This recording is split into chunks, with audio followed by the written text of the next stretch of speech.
Hey guys, welcome back to my channel. मैं आप सभी लोगों का दिल से स्वागत करती हूँ अपने इस चैनल ह्यूमैनिटीज़ में।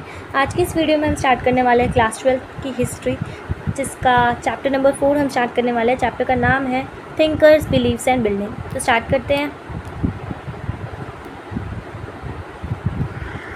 इस चैप्टर में हम 600 BC से 600 CE के बारे में पढ़ेंगे। ये चैप्टर डिस्कस करता है मेजर रिलीजियस डेवलपमेंट जो कि हमारे अर्ली इंडिया में हुई थी, और मेन फोकस करता है बुद्धिज़्म में। ये एग्जामिन करता है कि कैसे रिलीजियस आइडियाज़ कंपाइल हुए थे हमारे टेक्स्ट में, और हमारे को उनका रिफ्लेक्शन देखने को मिलता है आर्किटेक्चर और स्कल्पचर में।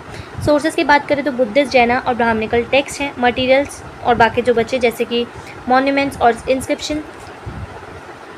फर्स्ट मिलेनियम BC एक टर्निंग पॉइंट माना जाता है हमारे वर्ल्ड हिस्ट्री का। इसका रीज़न क्योंकि यहीं पे काफ़ी सारे न्यू थिंकर्स आए थे, जैसे कि ईरान से ज़ाराथुस्ट्रा, चाइना से कॉन्गजी, सोक्रेट्स, प्लेटो, एरिस्टोटल ग्रीस से, और महावीरा गौतम बुद्धा इंडिया से इमर्ज हुई थी। ये ट्राई करते हैं अंडरस्टैंड करने के लिए जो हमारी मिस्ट्री होती है, और रिलेशनशिप्स बताने के लिए ह्यूमन्स का कॉस्मिक ऑर्डर से। हमारे इंडिया में आप देखोगे तो ये जो टाइम था जहाँ पे सिटीज़ और किंगडम्स डेवलप हो रहे थे, सोशल और इकोनॉमिक लाइफ चेंज हो रही थी, और varieties of ways in Ganga valley में जो थिंकर्स हैं इंडिया के अटैम्प्ट करते हैं अंडरस्टैंड करने के लिए इन डेवलपमेंट्स के बारे में, एज वेल जो सेक्रीफाइसेस ट्रेडिशनल हमारा स्टार्ट होता है। ऋग्वेदा कंपाइल हो चुका होता है हमारा 1500 से 1000 BC, ये 1000 है, 1000 BC, और जिसके अंदर हमारे हिम्स देखने को मिलते हैं जहाँ पे प्रेस किया जाता है डाइट्रीज को, जैसे कि अग्नि, इंद्र, सोम। सेक्रीफाइस करते हैं ना परफॉर्म, तो इन हिम्स की चैंटिंग करते हैं, प्रे करते हैं कैटल की, सन की, गुड हेल्थ की, लॉन्ग लाइफ की, और अदर थिंग्स की। तो जो सेक्रीफाइस पहले किए जाते थे, परफॉर्म किए जाते थे कलेक्टिवली, यानी सब मिलके करते थे। लेटर 1500 BC के बाद परफॉर्म किए जाते थे बाय हेड और house help for wellbeing domestic unit के लिए, यानी कि जो घर का मुखिया होता था वो करता था अपने डोमेस्टिक पर्पज़ के लिए सेक्रीफाइसेस करता था। दो एलेबरेटेड सेक्रीफाइसेस की बात करूँ तो राजस्व या अश्वमेघ हमारे को देखने को मिलता है, जो कि चीफ यानी किंग करवाते थे और ब्राह्मण्स करते थे। ये रिचुअल को कंडक्ट करते थे। काफ़ी सारे क्वेश्चंस हमारे को अर्ली पीरियड में देखने को मिलते हैं। काफ़ी सारे पीपल जो थे वो क्यूरियस थे अपने लाइफ के मीनिंग को जानने के लिए कि, और पॉसिबिलिटीज़ जानने के लिए कि उनकी डेथ की, लाइफ के बाद की डेथ की, और रीबर्थ की।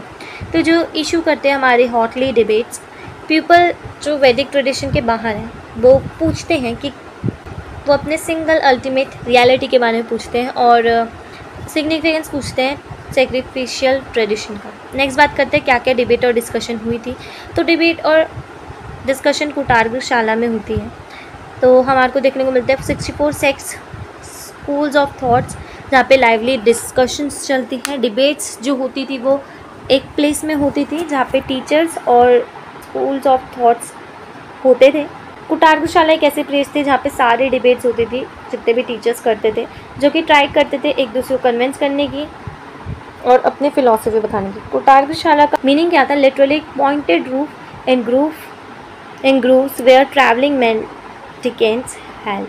तो महावीरा और बुद्धा जो क्वेश्चन करते हैं वेदास की अथॉरिटी को, एम्फेसाइज करते हैं इंडिविजुअल की एजेंसी को। ये सजेस्ट करते हैं मैन और वुमेन जो है उनको राइट अटेन करने का, liberation from tribulation of worldly existence. तो ये डिफरेंस बताता है हमारे को ब्राह्मणिकल प्रपोजिशन का। बिलीव कराते हैं इंडिविजुअल की एक्सिस्टेंस कहाँ, डिटरमाइन करते हैं कि जो बर्थ जो है, कास्ट जो है, ये एग्जिस्ट करती है। नेक्स्ट महावीरा के मैसेज की बात करते हैं, मैसेजेस ऑफ महावीरा। थोड़ी जैना की फिलॉसफी के बारे में पढ़ते हैं। तो महावीरा के अंदर 23 तीर्थांकर्स हमारे को देखने को मिलते हैं। तीर्थांकर्स क्या होता है? टीचर्स होते हैं जो कि गाइड करते हैं मेन को, और वुमेन्स जो होती है क्रॉस रिवर ऑफ एग्जिस्टेंस। ये जो मेन टीचिंग्स कौन सी हमारी महावीरा की, तो देखते हैं कि जो पूरा वर्ल्ड है वो एनिमेटेड है, नहीं ट्रांसपेरेंट है, टेम्परेरी है पूरा वर्ल्ड। इवन जो स्टोन, रॉक्स, वाटर और लाइफ भी है। हमारे को किसी को इंजरी नहीं पहुंचानी चाहिए, किसी को भी, लिविंग बीइंग को, स्पेशली ह्यूमंस, एनिमल, प्लांट्स और इंसेक्ट्स को। ये जो साइकिल है बर्थ और रिबर्थ की चलती रहती है, और ये किसके थ्रू चलते हैं? हमारी कर्मा के through. Ancestors and penance are required to free oneself from the cycle of karma. देखो जैसे कि किसी को ना मुंह नहीं होना चाहिए, प्रॉपर्टी का लालच नहीं होना चाहिए, इसमें ये बोला गया। ये अटेंड करते हैं हमारे वर्ल्ड को रीअनाउंस करने के लिए। यहाँ पे आप देखोगे कुछ 5 वोज हैं। To abstain from killing, to abstain from stealing, to abstain from lying, to observe celibacy, to abstain from processing property. ठीक है, तो ये 5 वोज आपको देखने को मिलते हैं जैना के। नेक्स्ट जैनिज्म का स्प्रेड की बात करते हैं तो teachers of first teachers of Jainism की बात करूँ तो वो ऋषभ देव थे, और 24th जो थे वो महावीरा जैन थे। तो ये जो स्टोरीज़ है फॉर्म में लिखी गई हैं जो कि अपील करते हैं ऑर्डिनरी पीपल के लिए। जैना का स्कॉलर प्रोड्यूस करते हैं एक वेल्थ ऑफ लिटरेचर, काफ़ी अलग अलग लैंग्वेज में, जैसे प्राकृत, संस्कृत, तमिल प्रिजर्व है हमारी लाइब्रेरीज़ में, जो कि अटैच है हमारे टेम्पल्स में। ग्रेजुअली जो जैनिज़्म का आप स्प्रेड देखोगे तो हमारे इंडिया के काफ़ी सारे पार्ट्स में होता है। हमारे को काफ़ी सारे स्टोन के स्कल्पचर देखने को मिलते हैं जो कि कनेक्ट कराते हैं हमारे को जैना ट्रेडिशन से, और वो रिकवर भी होते हैं, हमारे काफ़ी सारी साइट्स को रिकवर किया गया। नेक्स्ट बात करते हैं एनलाइटमेंट की, बुद्धा की लाइफ के बारे में बात करते हैं। तो ये पूरी स्टोरी है, अगर आपको पढ़ने के हाथ से पढ़ सकते हो, बाकी मैं बता देती हूँ। बुद्धा का बचपन का जो नाम था वो सिद्धार्था था। तो वो एक रिच फैमिली में बॉर्न हुए थे, तो उन्होंने कभी भी ना दुख नहीं देखा था, वो अपनी लाइफ को एंजॉय करते थे। तो उनको दुख देखना था कि लोगों को कैसी प्रॉब्लम होती है, थोड़ा एक्सपीरियंस करना था। तो वहाँ से जंगल की तरफ चले जाते हैं। उनको रास्ते में कुछ ऐसे लोग दिखते हैं जिनको देखकर बुद्धा को काफ़ी ज़्यादा बुरा फील होता है, और वो कहते हैं कि दुनिया में कितना ज़्यादा दुख है, जिसके बाद से वो एनलाइटमेंट ले लेते हैं। अब बुद्धा को बीच बीच में कौन कौन से लोग मिले थे, एक कॉर्प्स दिखता है, एक ओल्ड मैन दिखता है, एक सिख लेडी दिखती है। नेक्स्ट बात करते हैं मेन टीचिंग्स क्या है बुद्धिज़्म की। सबसे पहले सोर्सेज की बात करते हैं। सुत्त पिटाका के अंदर सारी टीचिंग्स लिखी गई है बुद्धा की, जिससे हमारे को स्टोरीज़ के बारे में पता चलता है, और बुद्धा की ट्राई करते हैं कन्विंस करने का लोगों को अलग अलग रीजंस के साथ। टीचिंग्स की बात करते हैं बुद्धा की। मेन टीचिंग्स ये है कि जो वर्ल्ड है वो ट्रांसिस्ट है, कॉन्स्टेंटली चेंज हो रहता है, कुछ भी परमानेंट नहीं है, और ये जो पूरी दुनिया है वो सोललेस है। किसी के पास दुख है, सौरो, तो ये अनिका, अनंता, दुख, ये आपको देखने को मिलता है। अर्ली फॉर्म आप बुद्धा के देखोगे तो वहाँ पे वो कहते थे कि गॉड जो है ना एग्जिस्ट नहीं करते, ये इररेलेवेंट था। नेक्स्ट बुद्धा रिगार्ड करता है सोशल वर्ल्ड को, क्रिएशन करता है वो ह्यूमंस का rather than divine origin. Advice करता है किंग को। यहाँ पे आप गहापतीज देखोगे, ह्यूमैनिटी और एथिकल थी। बुद्धिज़्म एम्फसाइज करता है literally existence of the ego desire, और दस एंड करता है जो लोग सफ़र करते हैं कि वर्ल्ड को री अनाउंस करने के चक्कर में। जो फॉलोअर्स है बुद्धा के आप देखोगे उनको बुद्धिस्ट संघ के अंदर थे। बुद्धिस्ट के लास्ट वर्ड क्या थे अपने फॉलोअर्स के लिए, be lamp up to yourself as all of you must work out your own liberation. Buddha की डिसिपल्स की बॉडी थी, या फिर ऑर्गेनाइजेशन कह लो मॉन्क्स की, उनको संघ कहते थे। बुद्धा ने फाउंड की थी संघ, ये एक ऑर्गेनाइजेशन थी मॉन्क की जो कि टीच करती थी, धम्मा के बारे में बताती थी। ये जो मॉन्क से सिंपल लाइफ जीते थे, एसेंशियल अपने सर्वाइवल के लिए, कुछ चीज़ें इनके लिए रिक्वेस्टिक थी, एसेंशियल थी, जैसे अपने सर्वाइवल के लिए एक दिन में एक ही बॉल खाना खाते थे, और जो लड़कियां होती थी इनको भिक्कुनीज बोला जाता था, और जो लड़के होते थे वो जो संघ ज्वाइन करते थे उनको भिक्कूस बोला जाता था। पहले सिर्फ मैन अलाउ थे संघा में, लेकिन बाद में वुमेंस को भी अलाउ किया गया। जो फर्स्ट थी वुमेन वो उनकी फॉस्टर मदर थी बुद्धा की, जिनका नाम था महाप्रजापति गौतमी, ये फर्स्ट वुमेन थी भिक्कुनीज की। तो काफ़ी आपको वुमेन दिखेगी जो संघ में एंटर होती है, जिन्होंने टीचर्स भी बने बुद्धा की। तो रिस्पेक्ट करना वुमेंस की, अटेन करना लिबरेशन। बुद्धा के फॉलोअर्स जो वो अलग अलग सोशल ग्रुप से आते थे, जैसे वो किंग भी थे, वेल्दी मैन भी थे, गहापतीज भी थे, humble folks, workers, slaves, craft person भी थे। वंस विद इन संघा, जो मतलब संघा के अंदर क्या था, सारे लोग इक्वल माने जाते थे, जो भी भिक्खूस और भिक्कुनीस बनता था। बुद्धिस्ट संघ में देखोगे तो आप कंप्राइज किया जाता था भिक्खूस भिक्कुनीस को इनके फंक्शंस ऑफ गानास के। संघ जो है वो कॉन्सियस किया जाता था बेसिस ऑफ डिसीजंस पे। जो डिसीजन अगर कोई फेल होता तो ब्रिंग करते थे हारमोनी, और फिर डिसीजन लिया जाता था, वोटिंग होती थी, ठीक है, अपने सब्जेक्ट्स में। स्प्रेड ऑफ बुद्धिज़्म की बात करो तो बुद्धिज़्म रैपिडली ग्रो कर रहा था ड्यूरिंग जब बुद्धा का लाइफ टाइम था, चल रहा था, और उनके डेथ के बाद में लोग जो थे ना वो डिससेटिस्फाइड थे, जो प्रिविलिंग रिलीजन आ रहा था और कंफ्यूज कर रहा था सोशल चेंजेस को।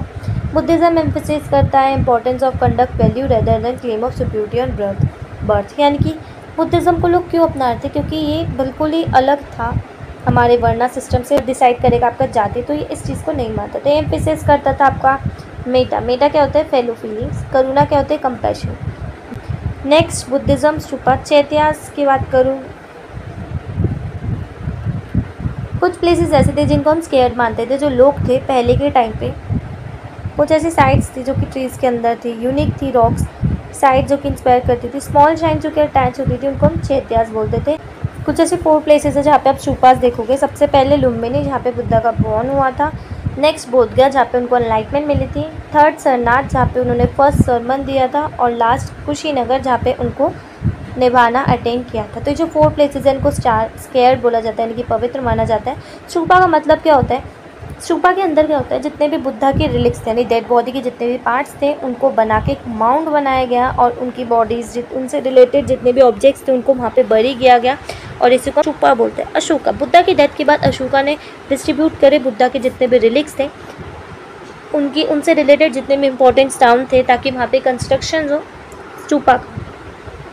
भारत में आप एक स्तूपा देखोगे, सांची स्तूपा और सारनाथ स्तूपा जो कि बिल्ड हुआ था 2nd सेंचुरी में।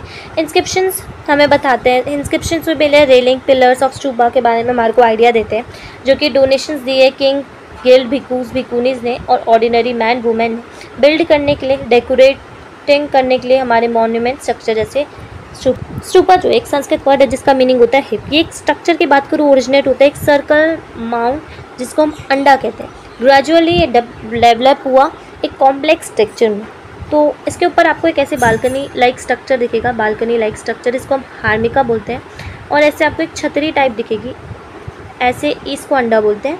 नेक्स्ट एक ऐसे बालकनी लाइक स्ट्रक्चर दिखेगा जिसको हारमनी बोलते हैं। इसके ऊपर आपको एक ऐसे यष्टि दिखेगी जिसको हम छतरी बोलते हैं यानी कि यष्टि, और इसके साइड में ऐसे चारों तरफ पीछे आगे गेटवेज बने होते हैं। जो अर्ली स्तूपा देखोगे वो बिल्ड हुए थे सांची और बारूद में। यहाँ पे हमारे को गेटवे देखने को मिलता है जो कि रिचली क्राफ्ट होते हैं, इंस्टॉल होते हैं हमारे 4 गार्डियन पॉइंट्स। जो माउंट होता था हमारा स्तूपा का अमरावती वो शाहजी देरी पेशवा ने उसको और ज़्यादा इलेबोरेटली कार्व किया। नीचे स्कल्पचर कंपेयर किया जाता है हमारे अर्ली स्तूपा को जैसे सांची स्तूपा और बारूद। अब द फेट ऑफ अमरावती, जो महाचैत्या थे अमरावती के, अब वो एक इनसिग्निफिकेंट लिटिल माउंट था totally renewed bye it's formal glory. कुछ फैक्टर्स है जो कि रिस्पॉन्सिबल है हमारे प्रेजेंट फेट ऑफ अमरावती के लिए। 1796 में एक लोकल राजा अमरावती स्तूपा है ना वो रून हो चुका है। 1854 में वॉल्टर एलियट जो होते हैं ना कमीशन ऑफ आंध्र प्रदेश, वो विजिट करते हैं अमरावती और वहाँ से कलेक्ट करते हैं कुछ ऐसे सेवरल स्कल्पचर्स पैनल्स और अपने साथ मद्रास ले जाते हैं। ऐसी कॉलिन मैकेंजी विजिट करते हैं, इस साइट को रिपोर्ट करते हैं और उसको पब्लिश नहीं करते, लेकिन अमरावती के जो पीसेस थे ना वो लोग अलग अलग अपने जगह ले जाने लगे। एशियाटिक सोसाइटी बंगाल कैलकत्ता में, to the Indian officer Madras, और ऐसे लंदन में आप देखोगे तो H.E. कॉयल ने इसकी प्रिजर्वेशन के लिए एंशिएंट मॉन्यूमेंट के लिए कहा कि अब जिसको भी ले जाना है हम नहीं देंगे, अब अगर किसी को चाहिए तो वो प्लास्टर कास्ट कॉपी करें। ठीक है, इन्होंने हमारे को आइडिया दिया था कि म्यूज़ियम की सेफ्टी के लिए प्लास्टर का इस फैसिलिटी के बारे में बताया था। प्लास्टर का इसका होता है एक रेप्लिका बनाने के लिए, जैसे हमारे स्तूपा जो था ना काफ़ी सारे लोग काफ़ी सारे पीसेस लेके चले गए जिसकी वजह से हमारा अमरावती जो स्तूपा था वो डिस्ट्रॉय हो गया था। तो अब हमने कहा था कि अब हम पीसेस नहीं देंगे, आप वो रेप्लिका बना लो जिसको बनाना है। अब रोल ऑफ बेगम भोपाल में क्या था, सांची स्तूपा की प्रिजर्वेशन करी थी हमारी शाहजहाँ बेगम ने। शाहजहाँ बेगम भोपाल के लिए इन्होंने प्लास्टर कास्ट कॉपी का डिसीजन लिया था यूरोपियंस के लिए, यूरोपियन को रिफ्यूज़ कर दिया था, जिसकी वजह से हमारा ओरिजिनल जो है वो रिमेन रहा था हमारे स्टेट के अंदर। रूलर जो थे भोपाल की शाहजहाँ बेगम जो कि सक्सेसर थी सुल्तान जहाँ बेगम की, इन्होंने प्रोवाइड किया था एंशिएंट साइट है हमारी सांची स्तूपा के प्रिजर्वेशन के लिए। म्यूज़ियम बिल्ड किया गया था, पब्लिकेशन किया गया था हमारे वॉल्यूम्स बाय जॉन मार्शल ने फंडेड किया था। सांची स्तूपा की बात करें इंपॉर्टेंट बुद्धिस्ट सेंटर है जिसने हेल्प किया था हमारे बुद्धिस्ट की अर्ली अंडरस्टैंडिंग के बारे में। अगर अब अभी इसकी टेस्टिमनी की बात करें, सक्सेसफुली रेस्टोरेशन करती है हमारी की archaeological survey of India, sculpture of Sanchi. तो स्टोरीज़ है हमारी स्टोन की, यहाँ पे स्कल्पचर देखने को मिलता है हमारे को सांची के, जो कि स्क्रोल करते हैं हमारी कुछ स्टोरीज डिपिक्ट करते हैं, कुछ सीन हमारे जातक स्टोरीज़ के, जहाँ पे एक ब्राह्मण्स है वो फॉरेस्ट में जाते हैं और फॉरेस्ट में वाइफ और चिल्ड्रन होते हैं, सिंबल बताते हैं वर्कशिप का। नेक्स्ट जो अर्ली स्कल्पचर है हमारे को इमेज दिखाता है बुद्धा की, जहाँ पे एक एम्प्टी सीट दिखाई देती है जहाँ पे हमारे को डिपिक्ट होता है बुद्धा का मेडिटेशन और रिप्रेजेंट करते हैं महापरिनिर्वाण। नेक्स्ट एक व्हील दिखता है, व्हील को धम्मा का सिंबल माना जाता है, एक धम्म का सिंबल माना जाता है, उसको बता रखा है जो कि सारनाथ में है। फॉर एग्जांपल जैसे कि एक ट्री है, वो ट्री को सिंबल किसका माना जाता है, बुद्धा के लाइफ का, क्योंकि बुद्धा ने बोधगया ट्री में अपना अटेन किया था एनलाइटमेंट, तो उसको बोला जाता है। नेक्स्ट ऐसे काफ़ी सारे आपको ये देखने को मिलेंगे, जैसे कि आपको एक गेटवे में एक ब्यूटीफुल वुमेन दिखेगी जो कि गेट को ऐसे टच करे तो उसको शिलाबंजिका बोला जा रहा है। नेक्स्ट आपको एक पॉपुलर बिलीफ देखने को मिलेगा कि जब वो टच करते हैं ना फ्लावर को तो एक इसका एक मैजिकल टच माना जाता है। काफ़ी सारे लोग टर्न हो गए थे बुद्धिज़्म में, जो कि एनरिच करता है हमारा प्री बुद्धिस्ट को, और इवन जो नॉन बुद्धिस्ट बिलीफ थे, प्रैक्टिसेस और आइडियाज़ को। काफ़ी सारे एनिमल्स जो थे उनको काट किया जा रहा था, क्रिएट किया जा रहा था लाइवली सीन्स में, ताकि अट्रैक्ट हो व्यूअर्स। फॉर एग्जांपल जैसे एलिफेंट की कार्विंग देखोगे तो वो किसका स्ट्रेंथ होता है, वो स्ट्रेंथ और विजडम का सिग्निफिकेंट माना जाता है। आपको कुछ ऐसे फिगर्स दिखेगी सांची स्तूपा में, जैसे कि माया कौन है, बुद्धा की रियल मदर, जो कि पॉपुलर हमारी गजालक्ष्मी के लिए। नेक्स्ट आपको एक सरपेंट दिखेगा, जो कि सरपेंट आपको सांची में दिखेगा।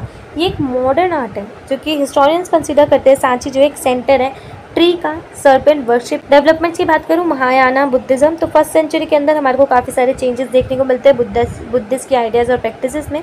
अर्ली बुद्धिस्ट की जो टीचिंग वो एक ग्रेट इंपॉर्टेंस बताती है हमारे को सेल्फ अफेक्ट को अचीव करने में, यानी निभाना को अचीव करने में। जो बुद्धा है वो रिगार्ड करते हैं एज अ ह्यूमन। जो आइडिया था बुद्धा का एज अ सीवियर इमर्ज, तो ये बिलीव करता है कि वो इंश्योर करते हैं हमारा सेल्वेशन। साइमल्टेनियसली ये जो कॉन्सेप्ट है बोधिसत्ता का वो डेवलप होता है। बोधिसत्ता परसीव करता है एक डीपली कंपैशनेट बीइंग, जो कि हेल्प करता है दूसरे लोगों की अटेंड करने के लिए निभाना। ये जो वर्कशिप थी बुद्धा की वो इमेजेस के थ्रू स्टार्ट होने लग गई थी। बोधिसत्ता जो था बिकम हो गया था एक इम्पॉर्टेंट पार्ट इस ट्रेडिशन का। और इसी तरीके से एक न्यू में आता है थिंकिंग का महायाना, जिसका मतलब होता है ग्रेटर वाइकर। और जो फॉलोअर्स थे बुद्धिज़्म के वो डिस्क्राइब करते थे ओल्डर ट्रेडिशंस को एज हीनायाना। हीनायाना का मतलब होता है हमारा लेसर वाइकर। अब ग्रोथ कैसे होती है हमारे पुराने हिंदुज़्म की, तो हिंदुज़्म की बात करें तो दो ट्रेडिशन में डिवाइड है। एक होता है हमारा वैष्णविज़्म, एक होता है शैविज़्म। वैष्णविज़्म का मतलब फॉर्म होता है हमारे हिंदुज़्म का, जो कि वर्शिप करना विष्णु जी की, और शैविज़्म होता है वर्शिप करना शिव जी की। तो जो डेवोटी होते थे यानी जो डाइटरी होते थे हमारे विष्णु जी की, उनको अलवार बोला जाता है। नेक्स्ट बात करते हैं डिफरेंट अलवार्स वर पॉपुलर। अच्छा, अलग अलग पार्ट में अलवार जो थे पॉपुलर थे हमारे। आप नॉर्थ में देखोगे तो ज़्यादातर वैष्णविज़्म जो था साउथ में बहुत ज़्यादा फेमस था। शैविज़्म की बात करें एक ट्रेडिशन था जहाँ पे शिवा को रिगार्ड किया जाता था as a chief god. Shaivism symbol था हमारे लिंग का और रिप्रेजेंट करता था हमारे ह्यूमन की फिगर को to. Some of the dietary आप देखोगे रिप्रेजेंट होते हैं हमारे स्कल्पचर में, जो कि रिप्रेजेंट करता है हमारे कॉम्प्लेक्स सेट ऑफ आइडियाज़ और डाइट्री के बारे में। ये अंडरस्टैंड करता है हमारे को मीनिंग ऑफ स्कल्पचर के बारे में। और जो हिस्टोरियंस है वो फेमिलियर होते हैं विद पुरानास के अंदर हमारी स्टोरीज बताई गई है गॉड्स और गॉडेस के बारे में। ये रिटन है सिंपल संस्कृत लैंग्वेज में। करें तो पुरानास जो है वो इवॉल्व करता है इंटरेक्शन अमंग्स पीपल और प्राइस के बीच में, मर्चेंट ऑर्डिनरी और जो वुमेन्स है ट्रैवल करते हैं एक प्लेस से दूसरी प्लेस में, जो कि शेयर करते हैं आइडियाज़ और बिलीफ। फॉर एग्जांपल जैसे आप वासुदेवा कृष्णा देखोगे, ये एक इंपॉर्टेंट डाइट्री है हमारे मथुरा रीजन में ओवर सेंचुरी, जिसमें वर्कशिप होती है। वर्कशिप होना स्टार्ट हो जाता है हमारे अलग अलग पार्ट्स में एज वेल कंट्रीज़ में। यहाँ पे हमारी ग्रोथ होती है टेम्पल और आर्किटेक्चर में। जैसे आप स्तूपा देखोगे, स्तूपा की कुछ साइट है जैसे कि सांची में, जहाँ पे प्रेजेंट फॉर्म में आप देखोगे फर्स्ट टेम्पल बना था हमारा house of image of gods and goddess, वहाँ पे बना था। अर्ली टेम्पल जो थे वहाँ पे एक स्मॉल स्क्वायर रूम होते थे जिसको हम गर्भगृह बोलते थे, यानी कि भगवान का घर। वहाँ पे एक सिंगल डोर वे होता था जहाँ पे वर्कशिपर जो थे वो एंटर करते थे और ऑफर करते थे वर्कशिप टू द इमेज। यहाँ पे ग्रेजुअली एक टॉल स्ट्रक्चर था जिसको हम शिखारा बोलते थे, जो कि बिल्ड होता था हमारा सेंटर शाइन में। टेम्पल की जो वॉल थी वो डेकोरेटिव थी स्कल्पचर से। असेंबली हॉल था, ह्यूज वॉल्स थी, गेटवे था, अरेंजमेंट की गई थी वाटर की सप्लाइंग के लिए। और बाद में जो टेम्पल साइट को और ज़्यादा एलेबरेटेड बनाया गया था। अमेजिंग एग्जांपल देखने को मिलता है जैसे कि कार्विंग ऑफ टेम्पल को कार्व किया जाता है। जैसे कि आप कैलाशनाथ टेम्पल देखोगे एलोरा महाराष्ट्र में। कुछ प्रॉब्लम्स ऐसी होते हैं जो कि फेस करते हैं यूरोपियन स्कॉलर्स जब हमारे स्कल्पचर की स्टडी करते हैं। सबसे पहले जो यूरोपियन स्कॉलर है वो फेमिलियर नहीं होते हमारे लोकल ट्रेडिशन और बिलीफ से। ये एक हॉरिफाइंग इमेज है हमारे हाफ ह्यूमन और हाफ एनिमल की। ये कंसिडर करते हैं हमारे इंडियन स्कल्पचर को इंफीरियर बताते हैं यूरोपियन के स्कल्पचर से फ्रॉम ग्रीस से। यूरोपियन स्कॉलर कंपेयर करते हैं हमारे इंडियन स्कल्पचर को ग्रीस की कुछ इमेज से, जिससे वो फैमिलियर होता है। सेकेंडली जो आर्ट होता है हमारे हिस्टोरियन का, ये एक टेक्चुअल ट्रेडिशन होता है जिसको अंडरस्टैंड किया जाता है स्कल्पचर के मीनिंग को जान के। वाइल ये एक बेटर स्ट्रैटेजी है कंपेयर करने के लिए। जो भी हमारे को इमेजेस मिलती है इंडिया में, जो ग्रीक से हम कंपेयर करते हैं इंडिया की इमेजेस का, तो ये आसान तो नहीं है ऐसा करना। फॉर एग्जांपल जैसे हम आइडेंटिफाई करें कुछ स्कल्पचर जहाँ पे हमारे को रॉक्स दिख रही है महाबलीपुरम टेम्पल में, तो आर्कोलॉजिक आर्ट होती है, हिस्टोरियंस वो सर्च करते हैं थ्रू पुरानास के थ्रू, ठीक है। सो यहीं पे आपका चैप्टर खत्म होता है। Thank you so much for watching my video. मैं मिलती हूँ आपसे नेक्स्ट वीडियो में, तब तक के लिए बाय बाय, टेक केयर।